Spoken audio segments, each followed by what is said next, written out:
नमस्कार। खबरों के इस बुलेटिन में थोड़ा स्वागत है। मैं हाँ तरनजीत कौर। पहला पेश ने चुणवीਆਂ खबरां। पंजाब विच ग्राम पंचायत चोणां लई वोटिंग तो बाद गिणती का अमल जारी, नतीजे मिलने शुरू। इक्का दुक्का थावां ते हिंसा तो इलावा वोटां पैण दा काम अमन अमान नाल मुकम्मल। चोण निशान की अदला बदली कारण मानसा खुर्द की चोण रद्द। चोण कमिशन ने महाराष्ट्र और झारखंड विधानसभा दीआं चोणां ऐलानियां।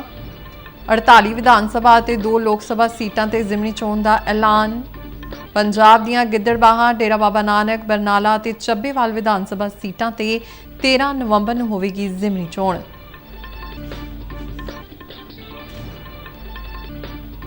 राष्ट्रपति द्रौपदी मुर्मू ने हरेक देश की तरक्की लई सिੱਖਿਆ नूं दस्सिया अहम।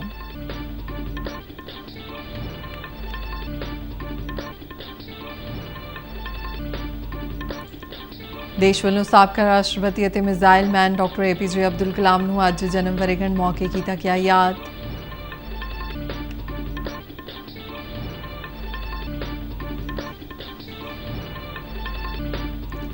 मुख्यमंत्री भगवंत सिंह मान ने सूबे विच मैडिकल कॉलेजों के चल रहे निर्माण कार्यों का लिया जायजा।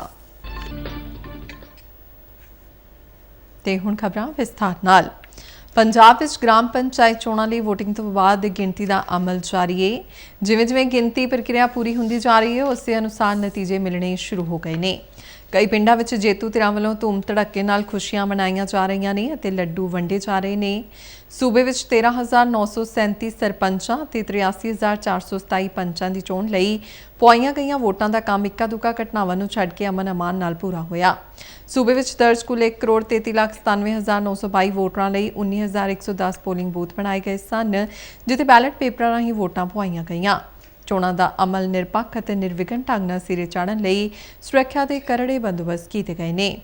संवेदनशील पोलिंग बूथां ते पुलिस के जवानों की वाधू तैनाती भी की गई है।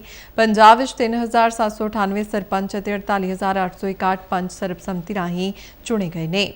हुण तक दे मिले आरजी अंकड़ियां मुताबिक दोपहर 2 बजे तक समुचे पंजाब विच 44% पोलिंग दर्ज की गई। मानसा विच 56.55%, बठिंडा विच 55.25%, पठानकोट विच 54.04%, अमृतसर विच 45%, मोगा विच 39% अते गुरदासपुर विच 37% पोलिंग दर्ज की गई।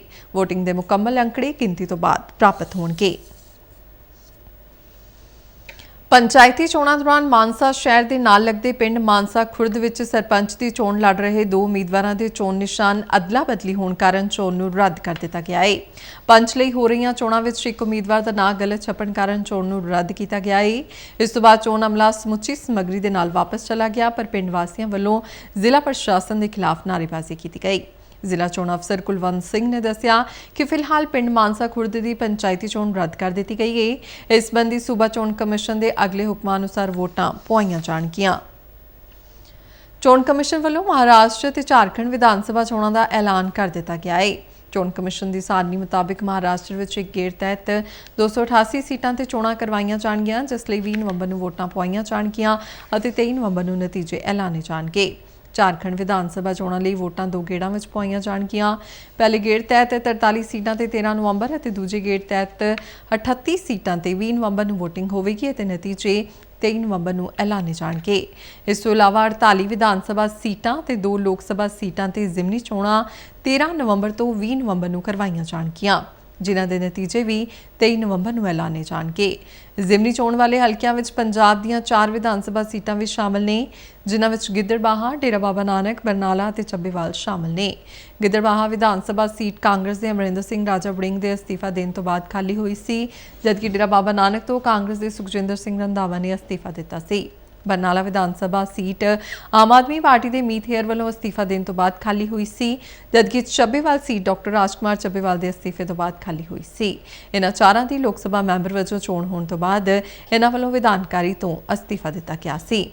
प्रेस कानफ्रेंस को संबोधन करदिआं मुख चोण कमिश्नर राजीव कुमार ने कहा कि जनादेश नाल नवीआं आसां उम्मीदां नाल संचार हुंदा है। उन्हां हालिया विधानसभा चोणां की सफलता बारे भी गल की। मुख चोण कमिश्नर ने महाराष्ट्र ते झारखंड दीआं विधानसभा चोणां विच 85 साल तो वध बजुर्गां नूं घरों वोट पाउण दी सहूलत बारे भी जानकारी दित्ती। ਉਨ੍ਹਾਂ ਕਿਹਾ ਕਿ ਚੋਣ ਅਮਲ ਸੰਬੰਧੀ ਹਰ ਤਰ੍ਹਾਂ ਦੀ ਮੁਸ਼ਕਿਲ ਦੇ ਹੱਲ ਦੀ ਜ਼ਿੰਮੇਵਾਰੀ ਚੋਣ ਕਮਿਸ਼ਨ ਦੀ ਹੈ ਤੇ ਹਰ ਸ਼ਿਕਾਇਤ ਨੂੰ ਸਮੇਂ ਸਿਰ ਹੱਲ ਕੀਤਾ ਜਾਵੇਗਾ। Maharashtra, this will be in single phase. The notifications, date of notifications are in front of you. 22nd October would be date of notification. Last date of making nomination would be 29th October. Scrutiny on 30th October. And last date for withdrawal 4th. And date of poll in Maharashtra would be 20th 11. Counting would be on 23rd 11/24.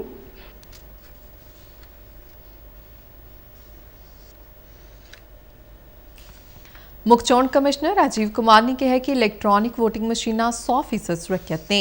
EVM ਵਿੱਚ ਹੇਰਾਫੇਰੀ ਦੇ ਵਿਰੋਧੀਆਂ ਵੱਲੋਂ ਕੀਤੇ ਜਾ ਰਹੇ ਦਾਅਵਿਆਂ ਨੂੰ ਨਕਾਰਦਿਆਂ ਉਨ੍ਹਾਂ ਦੁਹਰਾਇਆ ਕਿ EVM ਨਾਲ ਕਿਸੇ ਵੀ ਤਰ੍ਹਾਂ ਦੀ ਛੇੜਛਾੜ ਨਹੀਂ ਕੀਤੀ ਜਾ ਸਕਦੀ। ਨਵੀਂ ਦਿੱਲੀ ਵਿੱਚ ਮੀਡੀਆ ਨਾਲ ਗੱਲਬਾਤ ਕਰਦਿਆਂ ਰਾਜੀਵ ਕੁਮਾਰ ਨੇ ਕਿਹਾ ਕਿ ਲੋਕਾਂ ਨੇ ਚੋਣਾਂ ਦੌਰਾਨ VOTING ਵਿੱਚ ਹਿੱਸਾ ਲੈ ਕੇ EVM ਬਾਰੇ ਚੁੱਕੇ ਗਏ ਸਵਾਲਾਂ ਨੂੰ ਹੱਲ ਕੀਤਾ ਹੈ। ਕਾਂਗਰਸ ਸਮੇਤ ਕਈ ਵਿਰੋਧੀ ਪਾਰਟੀਆਂ ਨੇ ਹਾਲੀਆ ਵਿਧਾਨ ਸਭਾ ਚੋਣਾਂ ਵਿੱਚ EVM ਦੀ ਭੂਮਿਕਾ ਤੇ ਸਵਾਲ ਚੁੱਕੇ ਨੇ। ਹਰਿਆਣਾ ਵਿਧਾਨ ਸਭਾ ਚੋਣਾਂ ਵਿੱਚ ਹਾਰ ਤੋਂ ਬਾਅਦ ਕਾਂਗਰਸ ਦੇ ਕਈ ਆਗੂਆਂ ਨੇ EVM ਦੀ ਵਰਤੋਂ ਤੇ ਸਵਾਲੀਆ ਚਿੰਨ੍ਹ ਲਾਇਆ ਹੈ। ਰਾਸ਼ਟਰਪਤੀ ਦ੍ਰੋਪਦੀ ਮੁਰਮੂ ਨੇ 3 ਦੇਸ਼ਾਂ ਦੇ ਦੌਰੇ ਦੇ ਪਹਿਲੇ ਗੇੜ ਤਹਿਤ ਅਲਜੀਰੀਆ ਵਿੱਚ ਸਿਦੀ ਅਬਦੇਲਾ ਵਿਗਿਆਨ ਅਤੇ ਤਕਨਾਲੋਜੀ ਯੂਨੀਵਰਸਿਟੀ ਵਿੱਚ ਵਿਦਿਆਰਥੀਆਂ ਤੇ ਯੂਨੀਵਰਸਿਟੀ ਦੇ ਅਮਲੇ ਨੂੰ ਸੰਬੋਧਨ ਕੀਤਾ। ਰਾਸ਼ਟਰਪਤੀ ਨੇ ਕਿਹਾ ਕਿ ਹਰੇਕ ਦੇਸ਼ ਦੀ ਮਜ਼ਬੂਤੀ ਲਈ ਸਿੱਖਿਆ ਬੇਹੱਦ ਜ਼ਰੂਰੀ ਹੈ। ਉਨ੍ਹਾਂ ਕਿਹਾ ਕਿ ਸਿੱਖਿਆ ਰਾਹੀਂ ਦੇਸ਼ ਦੀ ਤਕਦੀਰ ਨੂੰ ਬਦਲਿਆ ਜਾ ਸਕਦਾ ਹੈ। ਭਾਰਤ ਸਰਕਾਰ ਵੱਲੋਂ ਸਿੱਖਿਆ ਦੀ ਬਿਹਤਰੀ ਲਈ ਕੀਤੀਆਂ ਗਈਆਂ ਪਹਿਲਕਦਮੀਆਂ ਦਾ ਜ਼ਿਕਰ ਕਰਦਿਆਂ ਉਨ੍ਹਾਂ ਕਿਹਾ ਕਿ ਨੌਜਵਾਨ ਸ਼ਕਤੀ ਦੀ ਸਮਰੱਥਾ ਸਿੱਖਿਆ ਤੇ ਨਿਰਭਰ ਕਰਦੀ ਹੈ। ਰਾਸ਼ਟਰਪਤੀ ਨੇ ਕਿਹਾ ਕਿ ਨੌਜਵਾਨਾਂ ਨੂੰ ਸਿੱਖਿਆ ਪ੍ਰਦਾਨ ਕਰਕੇ ਦੇਸ਼ ਦੀ ਤਸਵੀਰ ਬਦਲੀ ਜਾ ਸਕਦੀ ਹੈ। ਰਾਸ਼ਟਰਪਤੀ ਨੇ ਦੱਸਿਆ ਕਿ ਭਾਰਤ ਵਿੱਚ ਗੁਣਵੱਤਾ ਭਰਪੂਰ ਸਿੱਖਿਆ ਪੱਛਮੀ ਦੇਸ਼ਾਂ ਦੇ ਮੁਕਾਬਲੇ ਕਾਫੀ ਘੱਟ ਖਰਚੇ ਵਿੱਚ ਮੁਹੱਈਆ ਕਰਵਾਈ ਜਾਂਦੀ ਹੈ। ਉਨ੍ਹਾਂ ਨੌਜਵਾਨਾਂ ਨੂੰ ਸੰਬੋਧਨ ਕਰਨ ਤੇ ਖੁਸ਼ੀ ਜਤਾਉਂਦਿਆਂ ਆਪਣੇ ਨਿੱਜੀ ਤਜਰਬੇ ਵੀ ਸਾਂਝੇ ਕੀਤੇ। India-Algeria relations date back to the days of the Algerian liberation struggle against colonialism, when India advocated the cause of Algerian independence at the United Nations and other international fora. Following Algerian independence and the establishment of the diplomatic relations in July 1962, this ਇਸੇ ਦੌਰਾਨ ਰਾਸ਼ਟਰਪਤੀ ਦ੍ਰੋਪਦੀ ਮੁਰਮੂ ਨੂੰ ਰਾਜਨੀਤੀ ਵਿਗਿਆਨ ਵਿੱਚ honorary doctorate degree ਪ੍ਰਦਾਨ ਕੀਤੀ ਗਈ।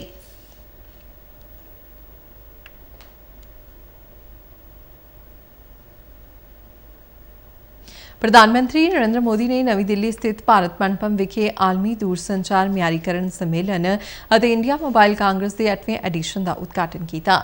ਇਸ ਮੌਕੇ ਕਰਵਾਏ ਗਏ ਸਮਾਗਮ ਨੂੰ ਸੰਬੋਧਨ ਕਰਦਿਆਂ ਪ੍ਰਧਾਨ ਮੰਤਰੀ ਨੇ ਡਿਜੀਟਲ ਟੈਕਨੋਲੋਜੀ ਲਈ ਆਲਮੀ ਫਰੇਮਵਰਕ ਸਥਾਪਿਤ ਕਰਨ ਦਾ ਸੱਦਾ ਦਿੱਤਾ। ਪ੍ਰਧਾਨ ਮੰਤਰੀ ਨੇ ਕਿਹਾ ਕਿ ਇਸ ਸੰਮੇਲਨ ਦਾ ਮੰਤਵ ਆਲਮੀ ਮਿਆਰਾਂ ਲਈ ਕੰਮ ਕਰਨਾ ਹੈ, ਜਦਕਿ ਇੰਡੀਆ ਮੋਬਾਈਲ ਕਾਂਗਰਸ ਸੇਵਾਵਾਂ ਵਿੱਚ ਮਹੱਤਵਪੂਰਨ ਭੂਮਿਕਾ ਨਿਭਾਉਂਦੀ ਹੈ। ਪ੍ਰਧਾਨ ਮੰਤਰੀ ਨੇ ਕਿਹਾ ਕਿ ਅੱਜ ਭਾਰਤ ਦੂਰਸੰਚਾਰ ਅਤੇ ਸੰਬੰਧਿਤ ਟੈਕਨੋਲੋਜੀ ਦੇ ਮਾਮਲੇ ਵਿੱਚ ਦੁਨੀਆ ਦੇ ਸਭ ਤੋਂ ਗਤੀਸ਼ੀਲ ਮੁਲਕਾਂ ਵਿੱਚੋਂ ਇੱਕ ਹੈ। ਉਨ੍ਹਾਂ ਜ਼ੋਰ ਦੇ ਕੇ ਕਿਹਾ ਕਿ ਦੇਸ਼ ਨੇ ਡਿਜੀਟਲ ਕਨੈਕਟੀਵਿਟੀ ਨੂੰ ਆਖਰੀ ਮੀਲ ਤੱਕ ਪਹੁੰਚ ਪ੍ਰਦਾਨ ਕਰਨ ਲਈ ਅਸਰਦਾਰ ਸਾਧਨ ਬਣਾਇਆ ਹੈ। हजारों वर्षों से वसुधैव कुटुंबकम के अमर संदेश को जीता रहा है। हमें G20 का नेतृत्व करने का अवसर मिला, तब भी हमने one earth, one family, one future का ही संदेश दिया। ਪ੍ਰਧਾਨ ਮੰਤਰੀ ਨੇ ਕਿਹਾ ਕਿ ਭਾਰਤ ਟੈਕਨੋਲੋਜੀ ਲੀਡਰਸ਼ਿਪ ਵਿੱਚ ਮਹਿਲਾਵਾਂ ਲਈ ਨਵੇਂ ਮੌਕੇ ਸਿਰਜ ਰਿਹਾ ਹੈ। ਉਨ੍ਹਾਂ ਨਮੋ ਡਰੋਨ ਪਹਿਲਕਦਮੀ ਦਾ ਵੀ ਜ਼ਿਕਰ ਕੀਤਾ, ਜਿਸ ਰਾਹੀਂ ਡਰੋਨ ਦੀ ਵਰਤੋਂ ਕਰਕੇ ਖੇਤੀਬਾੜੀ ਵਿੱਚ ਨਵੀਂ ਕ੍ਰਾਂਤੀ ਲਿਆਂਦੀ ਜਾ ਰਹੀ ਹੈ। ਉਨ੍ਹਾਂ ਮਹਿਲਾਵਾਂ ਨਾਲ ਸੰਬੰਧਿਤ ਹੋਰਨਾਂ ਨਵੀਆਂ ਪਹਿਲਕਦਮੀਆਂ ਦਾ ਵੀ ਹਵਾਲਾ ਦਿੱਤਾ। आधार और मोबाइल की जेम ट्रिनिटी कितने ही नए इनोवेशन का आधार बनी है। यूनिफाइड पेमेंट्स इंटरफेस यूपीआई ने कितनी ही नई कंपनियों को नए मौके दिए हैं। अब आजकल ओएनडीसी की भी ऐसी ही चर्चा हो रही है। ओएनडीसी से भी डिजिटल कॉमर्स में नई क्रांति आने वाली है। ਰਾਸ਼ਟਰ ਵੱਲੋਂ ਸਾਬਕਾ ਰਾਸ਼ਟਰਪਤੀ ਅਤੇ ਮਿਜ਼ਾਈਲ ਮੈਨ ਡਾਕਟਰ ਏਪੀਜੇ ਅਬਦੁਲ ਕਲਾਮ ਨੂੰ ਅੱਜ ਉਹਨਾਂ ਦੀ ਜਨਮ ਵਰ੍ਹੇਗੰਢ ਮੌਕੇ ਯਾਦ ਕੀਤਾ ਗਿਆ। ਉਹਨਾਂ ਦਾ ਜਨਮ ਸਾਲ 1931 ਵਿੱਚ ਤਾਮਿਲਨਾਡੂ ਦੇ ਰਾਮੇਸ਼ਵਰਮ ਵਿੱਚ ਹੋਇਆ ਸੀ। ਉਹਨਾਂ ਐਰੋਨੌਟਿਕਲ ਇੰਜੀਨੀਅਰਿੰਗ ਵਿੱਚ ਮੁਹਾਰਤ ਹਾਸਲ ਕੀਤੀ ਅਤੇ ਦੇਸ਼ ਦੇ ਪਹਿਲੇ ਸਵਦੇਸ਼ੀ ਸੈਟੇਲਾਈਟ ਲਾਂਚ ਵਹੀਕਲ ਨੂੰ ਵਿਕਸਿਤ ਕਰਨ ਲਈ ਪ੍ਰੋਜੈਕਟ ਡਾਇਰੈਕਟਰ ਵਜੋਂ ਮਹੱਤਵਪੂਰਨ ਯੋਗਦਾਨ ਪਾਇਆ। ਇਸਰੋ ਵਿੱਚ 2 ਦਹਾਕਿਆਂ ਤੱਕ ਕੰਮ ਕਰਨ ਤੋਂ ਬਾਅਦ ਡਾਕਟਰ ਕਲਾਮ ਨੇ ਸਵਦੇਸ਼ੀ ਗਾਈਡਡ ਮਿਜ਼ਾਈਲਾਂ ਦੇ ਵਿਕਾਸ ਦੀ ਜ਼ਿੰਮੇਵਾਰੀ ਲਈ ਅਤੇ ਅਗਨੀ ਤੇ ਪ੍ਰਿਥਵੀ ਮਿਜ਼ਾਈਲਾਂ ਦੇ ਵਿਕਾਸ ਅਤੇ ਸੰਚਾਲਨ ਵਿੱਚ ਅਹਿਮ ਭੂਮਿਕਾ ਨਿਭਾਈ। ਦੇਸ਼ ਵਿੱਚ ਮਿਜ਼ਾਈਲ ਪ੍ਰਣਾਲੀਆਂ ਤੇ ਆਧਾਰਿਤ ਹਥਿਆਰ ਬਣਾਉਣ ਅਤੇ ਪੋਖਰਨ 2 ਪਰਮਾਣੂ ਪ੍ਰੀਖਣਾ ਦਾ ਸਿਹਰਾ ਵੀ ਡਾਕਟਰ ਕਲਾਮ ਨੂੰ ਜਾਂਦਾ ਹੈ। ਉਹਨਾਂ ਨੂੰ ਪਦਮ ਭੂਸ਼ਣ, ਪਦਮ ਵਿਭੂਸ਼ਣ ਅਤੇ ਦੇਸ਼ ਦੇ ਸਰਵਉੱਚ ਨਾਗਰਿਕ ਸਨਮਾਨ ਭਾਰਤ ਰਤਨ ਨਾਲ ਵੀ ਸਨਮਾਨਿਆ ਗਿਆ ਸੀ। ਸਾਲ 2002 ਵਿੱਚ ਡਾਕਟਰ ਕਲਾਮ ਦੇਸ਼ ਦੇ 11ਵੇਂ ਰਾਸ਼ਟਰਪਤੀ ਬਣੇ ਸਨ। ਪ੍ਰਧਾਨ ਮੰਤਰੀ ਨਰਿੰਦਰ ਮੋਦੀ ਨੇ ਡਾਕਟਰ ਕਲਾਮ ਨੂੰ ਸ਼ਰਧਾਂਜਲੀ ਦਿੰਦਿਆਂ ਕਿਹਾ ਕਿ ਉਹਨਾਂ ਦੀ ਸੋਚ ਅਤੇ ਦੂਰਦ੍ਰਿਸ਼ਟੀ ਦੇਸ਼ ਨੂੰ ਵਿਕਸਿਤ ਭਾਰਤ ਦੇ ਟੀਚੇ ਨੂੰ ਹਾਸਲ ਕਰਨ ਵਿੱਚ ਮਦਦ ਕਰੇਗੀ। ਡਾਕਟਰ ਕਲਾਮ ਨੂੰ ਹੋਰਨਾਂ ਕਈ ਆਗੂਆਂ ਵੱਲੋਂ ਵੀ ਯਾਦ ਕੀਤਾ ਗਿਆ ਅਤੇ ਕਈ ਤਕਨੀਕੀ ਸੰਸਥਾਵਾਂ ਵਿੱਚ ਉਹਨਾਂ ਦੀ ਜਨਮ ਵਰ੍ਹੇਗੰਢ ਮਨਾਈ ਗਈ। ਮੁੱਖ ਮੰਤਰੀ ਭਗਵੰਤ ਸਿੰਘ ਮਾਨ ਨੇ ਸੂਬੇ ਵਿੱਚ ਚੱਲ ਰਹੇ ਮੈਡੀਕਲ ਕਾਲਜਾਂ ਦੇ ਨਿਰਮਾਣ ਕਾਰਜਾਂ ਦਾ ਜਾਇਜ਼ਾ ਲੈਣ ਲਈ ਚੰਡੀਗੜ੍ਹ ਵਿੱਚ ਇੱਕ ਉੱਚ ਪੱਧਰੀ ਬੈਠਕ ਦੀ ਪ੍ਰਧਾਨਗੀ ਕੀਤੀ। ਮੀਟਿੰਗ ਦੌਰਾਨ ਉਹਨਾਂ ਅਧਿਕਾਰੀਆਂ ਨੂੰ ਮੈਡੀਕਲ ਕਾਲਜਾਂ ਦੇ ਨਿਰਮਾਣ ਕਾਰਜ ਨੂੰ ਸਮੇਂ ਸਿਰ ਮੁਕੰਮਲ ਕਰਨ ਦੀ ਹਦਾਇਤ ਕੀਤੀ। ਮੁੱਖ ਮੰਤਰੀ ਨੇ ਕਿਹਾ ਕਿ ਮੋਹਾਲੀ, ਕਪੂਰਥਲਾ, ਸੰਗਰੂਰ, ਹੁਸ਼ਿਆਰਪੁਰ ਅਤੇ ਮਲੇਰਕੋਟਲਾ ਵਿਖੇ ਮੈਡੀਕਲ ਕਾਲਜਾਂ ਦੀ ਉਸਾਰੀ ਦਾ ਕੰਮ ਚੱਲ ਰਿਹਾ ਹੈ। ਉਹਨਾਂ ਕਿਹਾ ਕਿ ਇਹਨਾਂ ਮੈਡੀਕਲ ਕਾਲਜਾਂ ਅਤੇ ਹਸਪਤਾਲਾਂ ਦਾ ਮੰਤਵ ਸੂਬੇ ਨੂੰ ਸਮੁੱਚੇ ਦੇਸ਼ ਵਿੱਚ ਮੈਡੀਕਲ ਸਿੱਖਿਆ ਦਾ ਧੁਰਾ ਬਣਾਉਣਾ ਹੈ। ਉਹਨਾਂ ਆਸ ਪ੍ਰਗਟਾਈ ਕਿ ਮੈਡੀਕਲ ਸਿੱਖਿਆ ਹਾਸਲ ਕਰਨ ਵਾਲੇ ਚਾਹਵਾਨ ਵਿਦਿਆਰਥੀਆਂ ਨੂੰ ਇਹਨਾਂ ਮੈਡੀਕਲ ਕਾਲਜਾਂ ਵਿੱਚ ਮਿਆਰੀ ਸਿੱਖਿਆ ਮੁਹੱਈਆ ਕਰਵਾਈ ਜਾਵੇਗੀ। ਮੁੱਖ ਮੰਤਰੀ ਨੇ ਅਧਿਕਾਰੀਆਂ ਨੂੰ ਅੰਮ੍ਰਿਤਸਰ, ਫਰੀਦਕੋਟ ਅਤੇ ਪਟਿਆਲਾ ਸਥਿਤ ਮੈਡੀਕਲ ਕਾਲਜਾਂ ਦੀ ਨੁਹਾਰ ਬਦਲਣ ਲਈ ਕਾਰਜ ਯੋਜਨਾ ਤਿਆਰ ਕਰਨ ਲਈ ਆਖਿਆ। ਖੇਤਾਂ ਵਿੱਚ ਪਰਾਲੀ ਨੂੰ ਅੱਗ ਲਗਾਉਣ ਦੇ ਮਾਮਲਿਆਂ ਵਿੱਚ ਅਚਾਨਕ ਹੋਏ ਵਾਧੇ ਨੂੰ ਲੈ ਕੇ ਅੰਮ੍ਰਿਤਸਰ ਦੇ ਡਿਪਟੀ ਕਮਿਸ਼ਨਰ ਸਾਕਸ਼ੀ ਸਾਨੀ ਨੇ ਕਰੜੀ ਕਾਰਵਾਈ ਦੀ ਚੇਤਾਵਨੀ ਦਿੱਤੀ ਹੈ। ਉਨ੍ਹਾਂ ਕਿਹਾ ਕਿ ਡਿਊਟੀ ਵਿੱਚ ਲਾਪਰਵਾਹੀ ਕਰਨ ਵਾਲੇ ਨੋਡਲ ਅਧਿਕਾਰੀਆਂ ਤੇ ਸੰਬੰਧਿਤ ਬੀਟ ਅਫਸਰਾਂ ਖਿਲਾਫ ਹਵਾ ਗੁਣਵੱਤਾ ਪ੍ਰਬੰਧਨ ਕਮਿਸ਼ਨ ਦੀਆਂ ਹਾਲੀਆ ਹਦਾਇਤਾਂ ਅਨੁਸਾਰ ਅਦਾਲਤ ਵਿੱਚ ਕੇਸ ਦਾਇਰ ਕੀਤੇ ਜਾਣਗੇ। ਇਹਨਾਂ ਹੁਕਮਾਂ ਵਿੱਚ ਡਿਪਟੀ ਕਮਿਸ਼ਨਰਾਂ ਨੂੰ ਜੁਡੀਸ਼ੀਅਲ ਮੈਜਿਸਟ੍ਰੇਟ ਕੋਲ ਸ਼ਿਕਾਇਤ ਦਰਜ ਕਰਵਾਉਣ ਅਤੇ ਮੁਕੱਦਮਾ ਦਰਜ ਕਰਨ ਲਈ ਅਧਿਕਾਰਿਤ ਕੀਤਾ ਗਿਆ ਹੈ। ਡਿਪਟੀ ਕਮਿਸ਼ਨਰ ਨੇ ਅੱਗ ਲਗਾਉਣ ਦੇ ਮਾਮਲਿਆਂ ਦਾ ਜਾਇਜ਼ਾ ਲੈਂਦਿਆਂ ਕਿਹਾ ਕਿ ਡਿਊਟੀ ਵਿੱਚ ਕਿਸੇ ਵੀ ਕਿਸਮ ਦੀ ਕੁਤਾਹੀ ਬਰਦਾਸ਼ਤ ਨਹੀਂ ਕੀਤੀ ਜਾਵੇਗੀ। ਉਨ੍ਹਾਂ ਕਿਹਾ ਕਿ ਪਰਾਲੀ ਪ੍ਰਬੰਧਨ ਮਸ਼ੀਨਰੀ ਦੇ ਉਪਲਬਧ ਹੋਣ ਦੇ ਬਾਵਜੂਦ ਅਜਿਹੇ ਮਾਮਲੇ ਨਾ ਬਰਦਾਸ਼ਤਯੋਗ ਨੇ। ਡਿਪਟੀ ਕਮਿਸ਼ਨਰ ਨੇ ਐਸਡੀਐਮਸ ਨੂੰ ਕਿਸਾਨਾਂ ਤੱਕ ਮਸ਼ੀਨਾਂ ਦੀ ਪਹੁੰਚ ਸੁਖਾਲੀ ਬਣਾਉਣ ਦੇ ਨਿਰਦੇਸ਼ ਦਿੱਤੇ। ਇਸੇ ਦੌਰਾਨ ਵਧੀਕ ਡਿਪਟੀ ਕਮਿਸ਼ਨਰ ਜੋਤੀ ਬਾਲਾ ਦੀ ਅਗਵਾਈ ਵਿੱਚ ਟੀਮਾਂ ਨੇ ਖੇਤਾਂ ਵਿੱਚ ਪਹੁੰਚ ਕੇ ਅੱਗ ਬੁਝਾਈ। ਅੰਮ੍ਰਿਤਸਰ ਜ਼ਿਲ੍ਹਾ ਪ੍ਰਸ਼ਾਸਨ ਵੱਲੋਂ ਸਾਫ਼ ਸੁਥਰੇ ਮਾਹੌਲ ਅਤੇ ਸਿਹਤਮੰਦ ਪਕਵਾਨ ਨੂੰ ਉਤਸ਼ਾਹਿਤ ਕਰਨ ਲਈ ਕਲੀਨ ਫੂਡ ਪਹਿਲ ਦੀ ਸ਼ੁਰੂਆਤ ਕੀਤੀ ਹੈ। ਇਸ ਪਹਿਲ ਦੇ ਤਹਿਤ ਸਬ ਡਿਵੀਜ਼ਨ ਪੱਧਰ ਤੇ ਕਮੇਟੀਆਂ ਬਣਾਈਆਂ ਗਈਆਂ ਨੇ ਜੋ ਆਪੋ ਆਪਣੇ ਖੇਤਰ ਵਿੱਚ ਖਾਣ ਪੀਣ ਦੀਆਂ ਦੁਕਾਨਾਂ, ਹੋਟਲਾਂ, ਰੈਸਟੋਰੈਂਟਾਂ, ਢਾਬਿਆਂ, ਡੇਅਰੀਆਂ ਅਤੇ ਬੇਕਰੀਆਂ ਆਦਿ ਦੀ ਜਾਂਚ ਕਰਨਗੀਆਂ। ਕਮੇਟੀਆਂ ਵੱਲੋਂ ਇਸ ਦੀ ਰੋਜ਼ਾਨਾ ਰਿਪੋਰਟ ਜ਼ਿਲ੍ਹਾ ਪੱਧਰ ਦੇ ਨੋਡਲ ਅਧਿਕਾਰੀ ਸਿਵਲ ਸਰਜਨ ਨੂੰ ਦਿੱਤੀ ਜਾਵੇਗੀ। ਸਾਫ਼ ਸਫਾਈ ਨੂੰ ਤਰਜੀਹ ਦੇਣ ਵਾਲੀਆਂ ਦੁਕਾਨਾਂ ਜਾਂ ਰੈਸਟੋਰੈਂਟਾਂ ਨੂੰ ਵਿਸ਼ੇਸ਼ ਤੌਰ ਤੇ ਸਨਮਾਨਿਤ ਕੀਤਾ ਜਾਵੇਗਾ ਅਤੇ ਪ੍ਰਸ਼ੰਸਾ ਪੱਤਰ ਪ੍ਰਦਾਨ ਕੀਤੇ ਜਾਣਗੇ। Civil surgeon doctor Kirandeep Kaur ਨੇ ਮੁਹਿੰਮ ਬਾਰੇ ਜਾਣਕਾਰੀ ਦਿੰਦਿਆਂ ਦੱਸਿਆ ਕਿ ਇਸ ਨਾਲ ਬਾਕੀ ਦੁਕਾਨਦਾਰ ਵੀ ਸਾਫ਼ ਸਫਾਈ ਅਤੇ ਸਿਹਤਮੰਦ ਪਕਵਾਨ ਬਣਾਉਣ ਲਈ ਉਤਸ਼ਾਹਿਤ ਹੋਣਗੇ। ਇਸ ਤੋਂ ਇਲਾਵਾ ਜਾਂਚ ਦੌਰਾਨ ਮਾੜੀ ਕਾਰਗੁਜ਼ਾਰੀ ਦਿਖਾਉਣ ਵਾਲੇ ਦੁਕਾਨਦਾਰਾਂ ਵਿਰੁੱਧ ਨਿਯਮਾਂ ਅਨੁਸਾਰ ਕਾਰਵਾਈ ਅਮਲ ਵਿੱਚ ਲਿਆਂਦੀ ਜਾਵੇਗੀ। ਨਗਰ ਰਾਜ ਭਾਸ਼ਾ ਅਮਲ ਕਮੇਟੀ ਜਲੰਧਰ ਵੱਲੋਂ ਅੱਜ ਸੰਯੁਕਤ ਹਿੰਦੀ ਵਰਕਸ਼ਾਪ ਕਰਵਾਈ ਗਈ ਜਿਸ ਦੀ ਪ੍ਰਧਾਨਗੀ ਚੀਫ ਆਮਦਨ ਕਰ ਕਮਿਸ਼ਨਰ JS ਮਿਨਹਾਸ ਨੇ ਕੀਤੀ। ਵਰਕਸ਼ਾਪ ਵਿੱਚ ਵੱਖ-ਵੱਖ ਮੈਂਬਰ ਦਫ਼ਤਰਾਂ ਦੇ 40 ਤੋਂ ਵੱਧ ਭਾਗੀਦਾਰਾਂ ਨੇ ਹਿੱਸਾ ਲਿਆ। ਵਰਕਸ਼ਾਪ ਦੌਰਾਨ ਰਾਜ ਭਾਸ਼ਾ ਤੇ ਰਾਸ਼ਟਰ ਭਾਸ਼ਾ ਹਿੰਦੀ ਦੇ ਮਹੱਤਵ ਸੰਬੰਧੀ ਵਿਸ਼ਿਆਂ ਤੇ ਜ਼ੋਰ ਦਿੱਤਾ ਗਿਆ ਅਤੇ ਸਾਰੇ ਭਾਗੀਦਾਰਾਂ ਨੂੰ ਇਹਨਾਂ ਵਿਸ਼ਿਆਂ ਨੂੰ ਲੈ ਕੇ ਚਰਚਾ ਕੀਤੀ। ਇਸ ਤੋਂ ਇਲਾਵਾ ਰਾਜ ਭਾਸ਼ਾ ਦੇ ਅਮਲ ਵਿੱਚ ਆਉਣ ਵਾਲੀਆਂ ਸਮੱਸਿਆਵਾਂ ਨੂੰ ਪਛਾਣਿਆ ਗਿਆ ਅਤੇ ਉਹਨਾਂ ਦੇ ਹੱਲ ਸੰਬੰਧੀ ਸੁਝਾਅ ਦਿੱਤੇ ਗਏ। ਵਰਕਸ਼ਾਪ ਦੌਰਾਨ ਸਾਲ 2024-25 ਦੇ ਟੀਚਿਆਂ ਤੇ ਵੀ ਵਿਸਤਾਰ ਨਾਲ ਚਰਚਾ ਕੀਤੀ ਗਈ।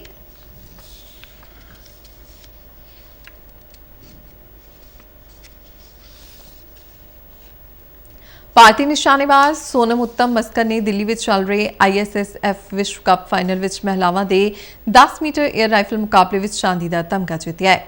22 ਸਾਲਾ ਮਸਕਰ ਨੇ 252.9 ਅੰਕ ਹਾਸਲ ਕਰਕੇ ਸ਼ਾਨਦਾਰ ਪ੍ਰਦਰਸ਼ਨ ਕੀਤਾ। ਚੀਨ ਦੀ ਯੂਟਿੰਗ ਫੁਆਂਗ ਨੇ ਸੋਨ ਤਮਗਾ ਜਿੱਤਿਆ ਜਦਕਿ ਫਰਾਂਸ ਦੀ ਨਿਸ਼ਾਨੇਬਾਜ਼ ਓਸ਼ੀਅਨ ਮੁਲਰ ਨੇ ਕਾਂਸੇ ਦਾ ਤਮਗਾ ਜਿੱਤਿਆ ਹੈ। ਫਾਈਨਲ ਵਿੱਚ ਭਾਰਤ ਦੀ ਦੂਜੀ ਨਿਸ਼ਾਨੇਬਾਜ਼ ਤਿਲੋਤਮਾ ਸੇਨ 167.7 ਅੰਕ ਹਾਸਲ ਕਰਕੇ 6ਵੇਂ ਸਥਾਨ ਤੇ ਰਹੀ। ਖਬਰਾਂ ਦੇ ਬੁਲੇਟਿਨ ਸਾਰੇ ਦਰਸ਼ਕ RNU DDK ਜਲੰਧਰ ਦੇ YouTube ਚੈਨਲ, Facebook ਪੇਜ ਅਤੇ ਸੋਸ਼ਲ ਮੀਡੀਆ ਪਲੇਟਫਾਰਮ X ਤੇ ਵੀ ਦੇਖ ਸਕਦੇ ਨੇ। ਤੇ ਬੁਲੇਟਿਨ ਦੇ ਅਖੀਰ ਵਿੱਚ ਸੁਣੀਆਂ ਖਬਰਾਂ ਇੱਕ ਵਾਰ ਫਿਰ ਤੋਂ। पंजाब विच ग्राम पंचायत चोणां लई वोटिंग तो बाद गिनती का अमल जारी, नतीजे मिलने शुरू। इक्का दुक्का थावां ते हिंसा तो इलावा वोटां पैण दा काम अमन अमान नाल मुकम्मल। चोण निशान की अदला बदली कारण मानसा खुर्द की चोण रद्द। चोण कमिशन ने महाराष्ट्र और झारखंड विधानसभा दी चोणां ऐलानियां। 48 विधानसभा ते 2 लोक सभा सीटां ते जिमनी चोण का ऐलान। पंजाब दीआं गिद्दड़बाहा, डेरा बाबा नानक, बरनाला ते ਚੱਬੇਵਾਲ विधानसभा सीटां ते 13 नवंबर नूं होवेगी जिमनी चोण। राष्ट्रपति द्रौपदी मुर्मू ने हरेक देश की तरक्की लई सिੱਖਿਆ ਨੂੰ ਦੱਸਿਆ अहम। देश वालों साबका राष्ट्रपति ते missile man doctor APJ Abdul Kalam ਨੂੰ ਅੱਜ जन्म वर्षगंढ मौके किया गया याद।